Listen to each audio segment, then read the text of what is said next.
Hello everybody, welcome to Current World Problems. Today we're going to be talking about a very interesting topic, that is of conspiracies and conspiracy theories. What's the difference between them?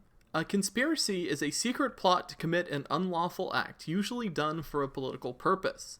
And the difference between that and a conspiracy theory is that a conspiracy theory is an explanation of an event that involves a conspiracy. So what would be an example of a conspiracy theory as opposed to a conspiracy? Well, one of the most popular ones that's happening right now is about coronavirus, and specifically China's relationship to it.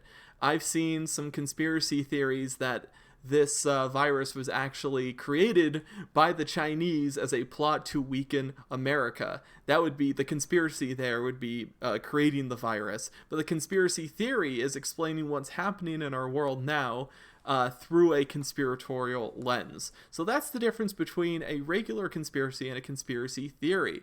A theory is the way of course, trying to understand the world. And the example I have here on the picture is that this is on everybody's money. It's kind of the all-seeing eye, and people think that's a conspiracy by the Illuminati to take over the United States government. So what are three aspects of conspiracies that every conspiracy has? Well, one is that nothing happens by accident, that everything is planned out.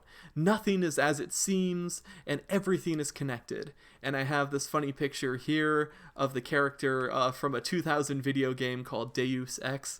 His name is JC Denton, and one of his famous quotes from that game is, "Do you have a single fact to back that up?" Because that game is all about conspiracy theories, and in that game's plotline, a lot of conspiracy theories actually end up being true. Kind of most funny and one of the more famous conspiracy theories is that there are aliens in Area 51. That turns out to be true in the plotline of this video game. However, jury's still out if that's really true or not in real life. How do conspiracies begin? People usually do not have 100% of the information about any given event, and the human brain wants to fill in the gaps. Everyone wants to be 100% knowledgeable about everything going on all the time. How many times have you wished in your own life that you could go back in time, maybe a day or an hour or a year, and relive life with all the knowledge that you do now? That's kind of the same thinking behind conspiracy theories, is that we don't have 100% of the information, but what if we could understand it perfectly right away? That's kind of how conspiracies begin. It's trying to create a narrative where one doesn't exist yet. Like, let's come up with an easy way to explain things that are maybe super complicated and difficult to understand on their own. Being skeptical is okay, but creating stories without evidence is not okay. And the best thing we can do is seek out all the evidence and erase bias. So conspiracies begin, of course, when people don't have all the facts and they can't truly understand what's happened. Why are conspiracy theories, it should probably say there, why are they popular in the first place? And I have an example there from the movie that we all saw in class, the movie Contagion.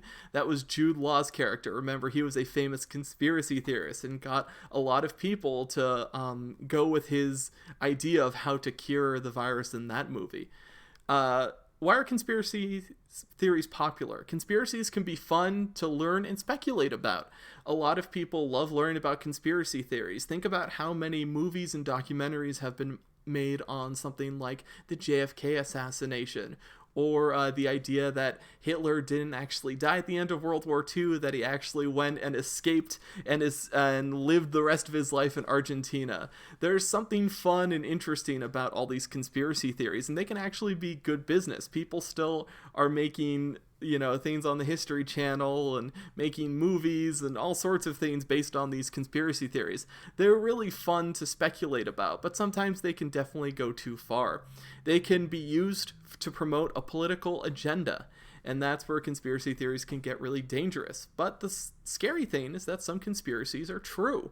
An example of conspiracy being true is that in the year 2001, there were a lot of Islamic fundamentalists who all came together and learned how to hijack airplanes and use those to attack American civilians, buildings, and monuments. If you said that as a conspiracy theory, if you said this is what's going to happen back in the year 1999, I think a lot of people would think you're crazy. But it's one of those examples that some conspiracy theories actually are true. But the vast majority that get come up with are usually untrue, and that's because they don't have proof behind them. In conclusion, I would say always wait for the facts and wait to make judgments. Basically, wait. We all want to have information before we come to these important decisions. Resist this kind of horse race journalism where one side is winning and one side is losing. And then I just kind of rewrote that with all quotations because each one of those things can be considered relative.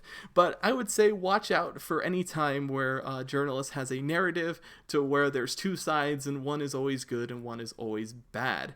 That can be something that will lead to a conspiracy, especially when you get into things considering ideas like the deep state, and there's all sorts of crazy things out there. People are complicated, and there's usually more to the stories. You can be skeptical, but you shouldn't. You have to believe some things that are out there in the world. Having a healthy dose of skepticism is good, but please don't think that everything is a conspiracy and everyone is out to get you at all times. That is not a healthy way to live. All right, and that's more or less all I have to say about conspiracy theories for now. And it's an important part of understanding the media and having media literacy. So thank you guys for listening. I'll see you next time.